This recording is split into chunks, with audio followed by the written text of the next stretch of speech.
નમસ્કાર મિત્રો, જે લોકો વ્યસન કરે છે એના માટે આજે આપણે વાત કરવાની છે કે જે લોકોના મોઢા પેક થઈ ગયા છે એ લોકો આજે જ વ્યસન બંધ કરી દે.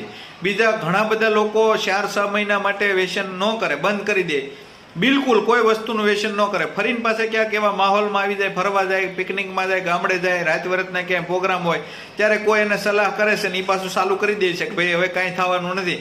તો આવા લોકો માટે ખાસ ચેતવણી કે તમને 60-70 વર્ષે જિંદગીમાં કેન્સર નથી આવવાનું, પણ જો તમે બંધ ચાલુ કરો છો તો તમને આવી શકે છે. મોઢા પેક થઈ જાય એને પણ આવી શકે છે. એટલે ખાસ મારે દરેક મિત્રોને, કોઈને જબરજસ્તી નથી, પણ તમે બંધ કર્યું છે તો ચાલુ ન કરો. અને ચાલુ છે તો તમને તમારો આત્મો જાગે, મનોમંથન કરો કે આ આપણા માટે કેટલું યોગ્ય છે, પરિવાર માટે કેટલું યોગ્ય છે, તો તમે ખાઓ, નહીતર બંધ કરી દો. અમારું એવું કહેવું છે. પણ જે લોકો બંધ કર્યું છે એ ચાલુ ન કરે ભવિષ્યમાં. વિડીયોને દરેક લોકો સુધી પહોંચાડી દેજો.